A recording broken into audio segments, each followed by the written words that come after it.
How to turn your worst month of coaching into your best month of coaching. I'm Dr. Michael Lee here, and I'm obviously in a different environment at the moment. I'm here in Rotterdam at the Millionaire Mind Intensive. So thank you so much for checking in today on this Friday afternoon here, whether it's on YouTube or Twitter, Facebook, or even Instagram. So if you're a coach, you're actually probably thinking, oh, my coaching is going up, it's going down, it's going up, it's going down. And when that actually happens, particularly on the lower, on the months when it goes down, sometimes you kind of despair because you're thinking, am I doing something that's not right? Or am I missing something?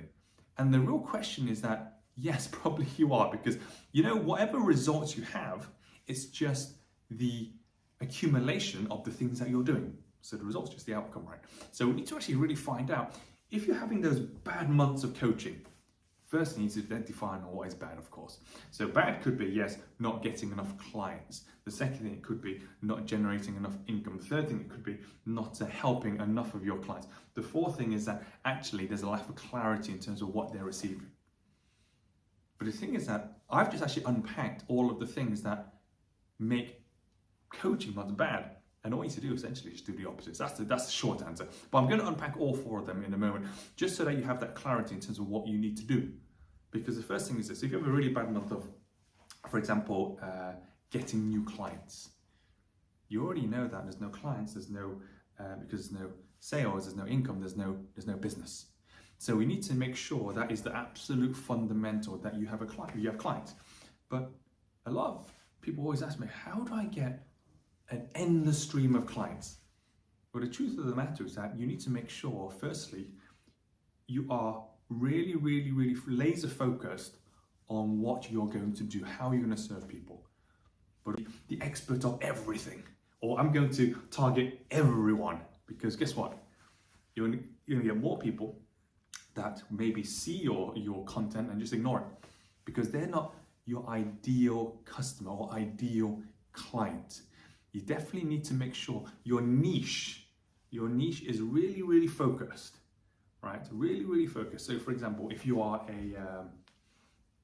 a coach that helps in relationships, of course, and it may be even people that have been single or even divorced, right? You need to really look at, because you can actually find these types of people on social media, of course, because if you did an ad, Facebook actually asks you what type of people you're looking for, and it can actually filter down those people that are divorced and also single.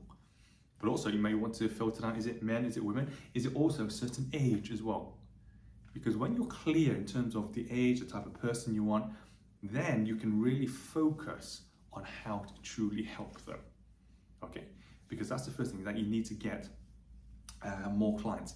Because a lot of people say, oh yeah, but Mike, I don't have enough leads, I don't have enough traffic. Traffic is actually never a problem, because you just pay for them. You just go and pay YouTube, you pay Facebook, you have an endless stream of traffic. But the only problem is a lot of people make the mistake that they are not focusing their traffic for the right audience for their coaching business. So make sure you have a laser focus. You know exactly what it looks like, particularly if you're having a bad coaching month, then at least you know how to get more traffic to either your site, your Facebook page, your social media, your lead magnet, whatever it may be. As long as you get the right audience to where you want to send them, then you can give them that call to action, of course. The second thing is that if you're coaching and you're feeling, oh, is there something I don't know? Yes, in a way, there's always things to learn, but don't be in despair, because when people are like, oh, they're feeling really bad, they're thinking, oh, I really wish I could help that person in this way, but I just don't know enough. Yes, it is important to grow yourself, but also you need to remember, if you're going to be learning things, is it still part of your niche, part of your skill set to help other people? If it is, great, go and learn and then go and teach. But if it isn't, okay, you need to, again, stay as focused to how you can serve your ideal customers. So yes, again, going back to what I said before, being super focused on your niche. Okay, second thing is that, that's the third thing now. The third thing is when people say, Michael, sometimes I don't think I've served them enough in terms of value. And then you have to be really thinking, is it that you don't know enough, or are you not clear enough? And clarity is making sure you can completely break down that something could be complicated into a few simple steps. Because if you can teach it in a simple way, then actually you're a master at it anyway. Because those that really cannot teach it, they're probably not masters.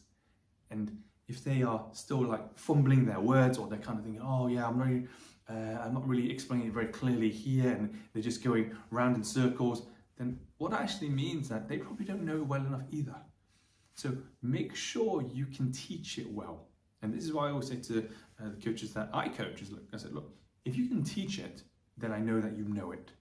If you cannot teach it, you don't know it well enough. So you need to actually get more experience in actually understanding the concepts, or even understanding what you're trying to teach, and then delivering it in a simple step-by-step process.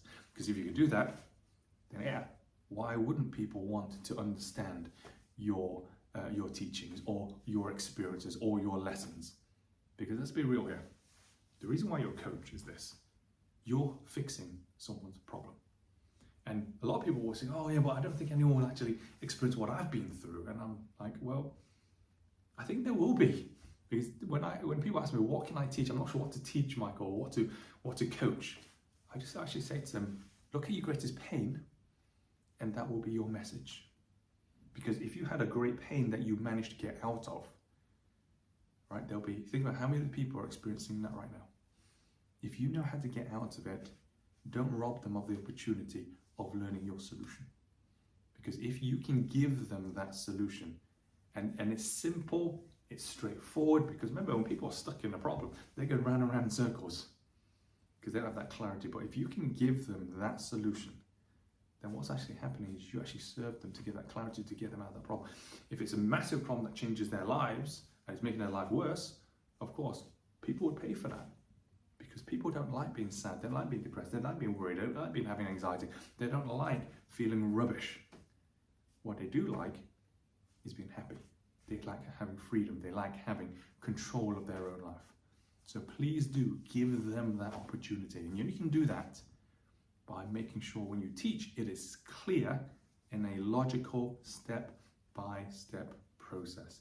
If you can break it out into a few steps, then that could be lesson 1, or that could be your fundamental course. Then actually when you break it to the next, maybe 1, 2, 3, 4 steps, that could be your intermediate course. Then maybe next 1, 2, 3, 4 steps, that could be your advanced course. And then next one could be your expert course. But ultimately, when people see you, always think about how can you make them feel that they're valued, but also that they see you as the expert, so they see you as a role model. If you can do that and position yourself that way, you'll never have a bad month again. Because all you need to do is give them the results. If you get the results quickly and they relate to how you speak and your story, you'll always win. So I really hope that you found these steps really helpful for you. But if you've got any questions, put the comments in below, because some of you as coaches, you'll be thinking, yeah, I get it, Mike, but I'm not really sure how to package something. I don't know how to deliver something. I don't know how to communicate something. I don't know how to, get my message out there. Then put a question in the chat. I'm more than happy to help you. Because for my mission, it truly is about how can I create the best coaches around that can coach better than me, ideally, so we can make this world a better place. Because the world is quite a dark place at the moment. Because if we can change the world, we only can change it by one person at a time.